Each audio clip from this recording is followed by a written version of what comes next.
जी फरमाइए। भीम भाई का फरमाइश है मोबाइल बजाई जाए, 2 लाइन गा दीजिए प्लीज। मोबाइल बजाई जाए जब से नहीं तब से ये हमरे को वही पर से कान में। हां इसको 2 लाइन लगा दीजिए।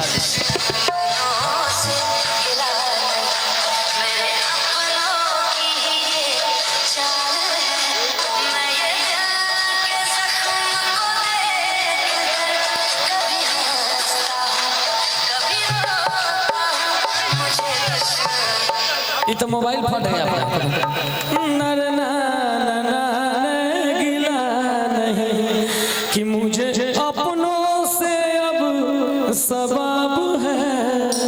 ये गाना ये गाना ये गाना गाइए गाइए आप गाइए। उनका फरमाइश मैं पूरा करूंगा। अच्छा आप पूरा कीजिएगा, ये आपका फरमाइश पूरा करें ठीक है। हां मैं करूंगा, मैं दूसरा हो गया चल चल गाइए। समझे ना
हाँ बउआ के पापा हैं, चाचा हैं, छोटे पापा बड़े पापा तीनों भाई यहाँ पे विराजमान हैं।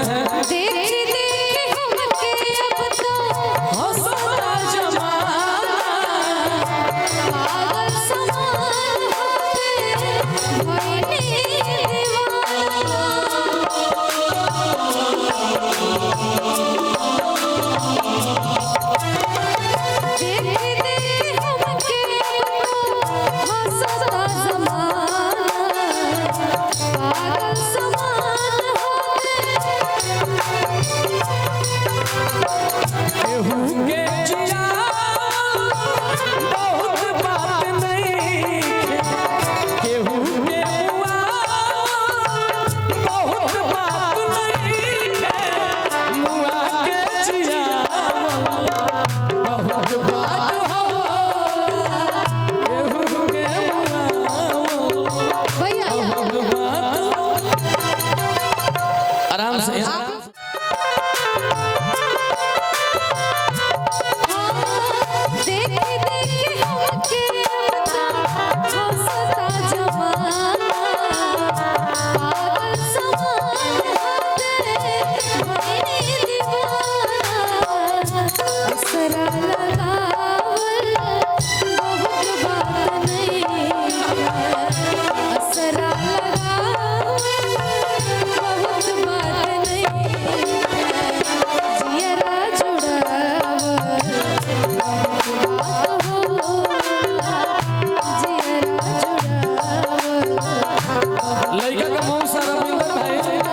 आइए मंच पे, आपका भी वेलकम है। अभी आइए, आपका भी फोटो होना चाहिए।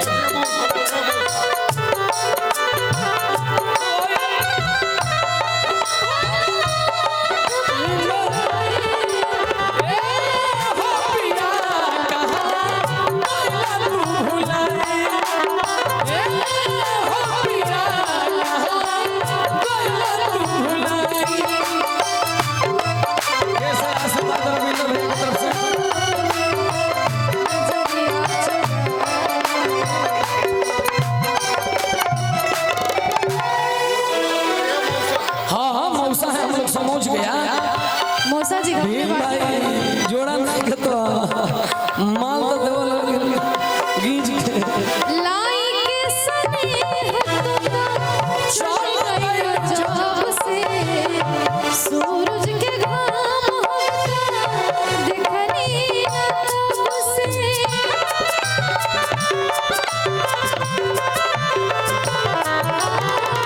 लाई के सने चल गया जब से सूरज के घाम देखनी तब से सनहिया लगा बहुत बात नहीं सनहिया लगा बहुत बात नहीं लगा के छोड़ा बहुत बात हो लगा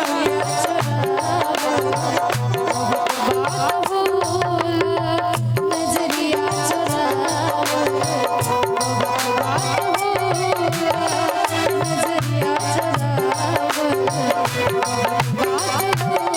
आप लोग भाव कीजिए नजरिया चुरावा बहुत बात